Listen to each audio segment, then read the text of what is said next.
तो उसने फौरन अपनी फौज को मदीना पर हमले के लिए रवाना किया। मदीना पर हमला करो।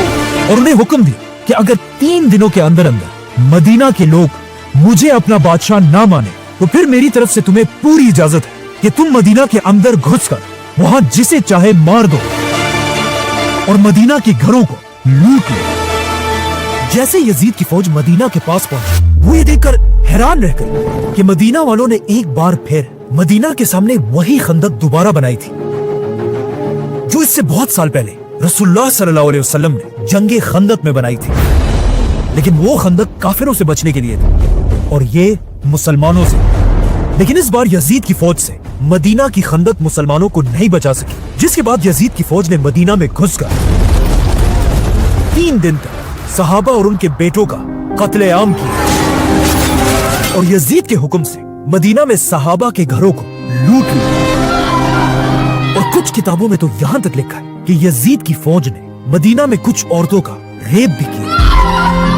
यजीद के जुल्म से मदीना से कुछ लोग अपनी जान बचाकर मक्का की तरफ भाग गए, जहाँ उस वक्त एक बहुत बड़े सहाबी अब्दुल्लाह बिन जुबैर रज़ियल्लाहु तआला अन्हु भी यजीद के खिलाफ खड़े हुए थे और उन्हें खलीफा मानने से इनकार कर दिया था। तो अब रसूलुल्लाह सल्लल्लाहु अलैहि वसल्लम के शहर मदीना को तबाह करने के बाद भी यजीद को कोई शर्म नहीं है और उसने दोबारा अपनी फौज को हुक्म दिया कि अब मदीना से मक्का की तरफ जाओ और वहां उस बड़े सहाबी अब्दुल्लाह बिन जुबैर को पकड़कर मार दो।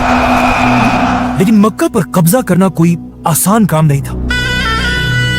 मक्का में अब्दुल्लाह बिन जुबैर रज़ियल्लाहु अन्हु अपने साथियों के साथ मक्का को डिफेंड करने के लिए बहादुरी से खड़े थे। यजीद की फौज 40 दिन तक मक्का पर हमला करती रही, लेकिन आखिर उन्हें समझ आ गई कि हम तलवारों के साथ तो इनसे कभी नहीं जीत सकते। तो उन्होंने तलवारों को छोड़कर अपने तोपों को आगे किया और पहली बार मक्का पर गोले बरसाने लगे। और तारीख में पहली बार मक्का जैसी होली सिटी पर बमबारी होना शुरू हुआ,